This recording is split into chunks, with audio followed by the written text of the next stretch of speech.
চোপড়ার জেসিবির কুকীর্তি আপনারা দেখেছেন, বিধায়ক হামিদুলের কুকীর্তি আপনারা কুকথা শুনেছেন। আমার কাছে এটা নাম নিয়ে আমি ইউটিউব করেছি, আগে লেখালেখি করেছি, কিন্তু আমার কাছে ওই মেয়েটি মার খেয়েছে, তার প্রেমিকার সঙ্গে মার খেয়েছে, এটার থেকে আমার কাছে আরেকটা ভয়াবহ জিনিস আমার কাছে আসছে। সেটা হচ্ছে যে আহতরা যারা নির্যাতিত তারা বলছে যে আপনারা কেন এসব ভিডিও করেছেন, অর্থাৎ তোদের মেরেছে, এটা এটা ওদের যন্ত্রণা না, যন্ত্রণা হচ্ছে যে ওদের আরও যন্ত্রণা হবে যে এই যে ভিডিও ছাড়া হয়েছে এতে, অর্থাৎ জেসিবির কুকীর্তি বেরিয়ে গেল, এই জেসিবি কি খেপে গেল, এখন জেসিবি খেপে গিয়ে আরও কত অত্যাচার করবে। যে ছেলেটা এটা করেছে তার বাড়িতে তো তালা পড়ে গেছে, সে অনেক দূরে ছিল, বাইরে কিভাবে কেউ তার কাছে পাঠিয়েছে, সে যেটা এটা করেছে এবং ভাইরাল করেছে। এবার তাকে খোঁজা হবে, কে করলো, অর্থাৎ অপরাধ যে করেছে তার কোনো অপরাধ নেই, তাকে খোঁজা হবে না। ও তো পুলিশ নিয়ে বসিয়ে রেখেছে জামাই আদরে, 4 দিন পরে ছেড়ে দেবে, ওটা নিয়ে কেউ চিন্তাও করছে না। কিন্তু জেসিবি চলে গেলেও হামিদুল তো এখনও আছে, হামিদুল এবং তার লোকজন আছে, জেসিবির লোকেরা আছে। এইবার তারা ম্যানহান্ট করছে যে কে এটাকে ছড়ালো, অর্থাৎ নিউজ করাটা অপরাধ করাটা অপরাধ নয়। এই যে পরিবেশ, এই পরিবেশটাই কিন্তু আরও বেশি মারাত্মক, ভয়ঙ্কর। একেই বলে হচ্ছে হিটলারি শাসন, একেই বলে যে ভয়ে ফেয়ার সাইকোসিস দিয়ে সবাইকে দাবিয়ে রাখা, পায়ের তলায় চেপে রাখা। সেই উত্তরবঙ্গের একজন বলেছিল না, আমি পা দিয়া তিনটাকে পিষাইয়া মারছি পা দিয়া। সেই দিন চলে এসছে যে পা দিয়ে পিষিয়ে মেরে ফেললে যারা মরে গেছে তাদের পরিবারের লোকেরাও টুফা করতে পারবে না, বা ওই ছবি মিডিয়ায় দেখাতে পারবে না, ওটা নিয়ে হইচই করতে পারবে না। যারা হইচই করবে তাদের পানিশমেন্ট হবে। যার ফলে ভয়টা এখানে।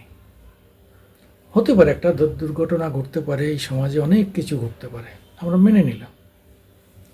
আমরা মানুষ, আমাদের ডিএনএতে অপরাধ প্রবণতা আছে, তাতে মারপিট, দাঙ্গা, অনেক কিছু পরিবারের মধ্যে হয়, ভাই হয়, পাড়ায় হয়, অনেক রকম কিছু ঘটতে পারে, ঘটা উচিত নয়। আর এই ঘটনা তো হওয়া উচিতই নয়। মহিলাদের উপর এই নির্যাতন সব মানুষের সামনে বাঁশের কঞ্চি দিয়ে জঘন্যভাবে মারা, এবং তার পিছনে একদম মানে মহিলা যাতে সেই অংশটা না দেখাতে পারে। বিনয় কঙ্গার একবার বলেছিল না যে মেয়েরা তোমাদের পেছন দেখাবে, বিনয় কঙ্গার। তা এই যে রুচিবোধ, অরুচিকর কথাবার্তা, এই জায়গার নিয়ে হচ্ছে প্রশ্ন। এই ফেয়ার সাইকোসিস যে তৈরি হয়েছে সমাজে, কিছু লোক সেটা করে কমে খাচ্ছে। আর এই রাজ্যের যিনি ল অ্যান্ড অর্ডারের মালিক, সেই মুখ্যমন্ত্রী এই বিষয়টায় নিয়ে কিভাবে ভাবছেন সেইটা আমাদের চিন্তার বিষয়। তিনি নাকি খুব ক্ষেপে গেছেন, জেসিবিকে উল্টো পাল্টা বলেছেন, তার এমএলএকে একটু বকে দিয়েছেন। আরে এমএলএকে যদি ঘাট ধাক্কা দিয়ে বের করে দিতে পারেন দলের থেকে, ও তো আগে ইন্ডিপেন্ডেন্ট ছিল, ও তো এমনিতেই মাফিয়া, ও দল লাগে না, ও একাই কি ওখান থেকে জিতত। এত ভয়ঙ্কর ওর অত্যাচার, ওর বিরুদ্ধে ভোট দেওয়ার কারোর হিম্মতই নেই, ওর সরকার লাগে না, ও তো ইন্ডিপেন্ডেন্ট হয়ে 2বার জিতেছে। তারপরে একবার কংগ্রেসে গেছে, শেষ পর্যন্ত এখন তৃণমূলে এসে ঠাঁই নিয়েছে। ওকে বাদ দিন তো, ক্ষমতা আছে, বাদ দিতে পারবেন না।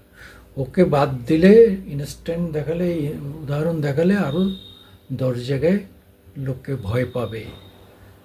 কেননা সত্যিই তো এটা আপনি বলে দেননি, এটা তো মুখ্যমন্ত্রী বলে দেয়নি, তার নবান্ন থেকে কেউ বলেনি, আর কালীঘাট থেকেও বলেনি। এটা তো একটা বাচ্চা ছেলেও বোঝে, কিন্তু সেটা নিয়ে সেটা কেউ বলে না, বিশ্বাসও করে না। কিন্তু কথাটা হচ্ছে যে অপরাধ করার পরে তিনি কতটা পানিশমেন্ট দিচ্ছেন তার উপর নির্ভর করে যে তিনি এই অপরাধটাকে কী চোখে দেখছেন।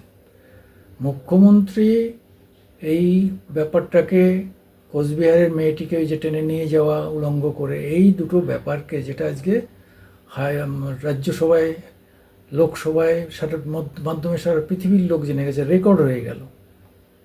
তো এর বিরুদ্ধে আপনি যদি খুব বড় ধরনের পদক্ষেপ নিতেন, সেটাও রেকর্ড হতো, করেননি আপনি।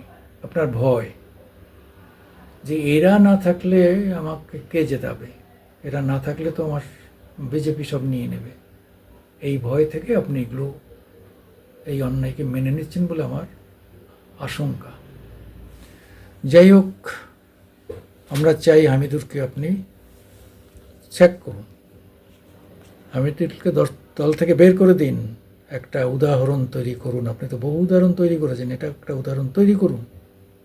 আপনার কাছে এটাই প্রত্যাশা করব।